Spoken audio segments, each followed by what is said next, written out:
Hyderabad petrol బంకుల దగ్గర భారీ queue లైన్లు దర్శనమిస్తున్నాయి. పెట్రోల్ డీజిల్ కొరత ఉందన్న ఆందోళనతో వాహనదారులు పెట్రోల్ బంకులకు క్యూ కడుతున్నారు.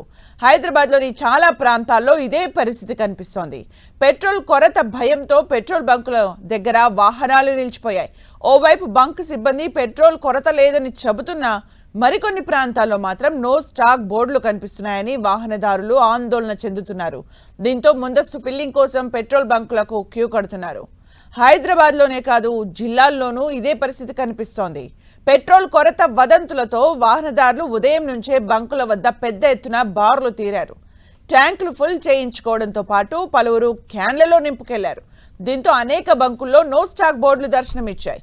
మరికొన్నింటిని మూసివేశారు. ఆందోళనకు గురైన వాహనదారులు బంకులకు పోటెత్తారు. దీంతో అనేక ప్రాంతాల్లో కిలోమీటర్ల కొద్దీ ట్రాఫిక్ జామ్ ఏర్పడింది. అమీర్పేట్, బంజారాహిల్స్, మెహదీపట్నం, కూకట్పల్లి, కుత్బుల్లాపూర్, దిల్సుఖ్ నగర్, కోటి, అబిడ్స్, సికింద్రాబాద్ తదితర ప్రాంతాల్లో పెట్రోల్ బంకులు రద్దీగా మారాయి. ఓవైపు పెట్రోల్ కొరత లేదని ప్రభుత్వం, పోలీస్ అధికారులు చెబుతున్నప్పటికీ పరిస్థితి జనం వినిపించుకోవడం లేదు. అటు ఇంధన కొరత భయంతో బైక్ సర్వీసులైన ఓలా, ఉబర్, ర్యాపిడోలు బుక్ కావడం లేదని పలువురు చెబుతున్నారు. మరోవైపు ఫుడ్ డెలివరీ యాప్లు స్విగ్గీ, జొమాటోల ద్వారా ఫుడ్ ఆర్డర్లు ఇచ్చినా అందులో సగానికి పైగా ఆర్డర్లు రిజెక్ట్ అవుతున్నాయి.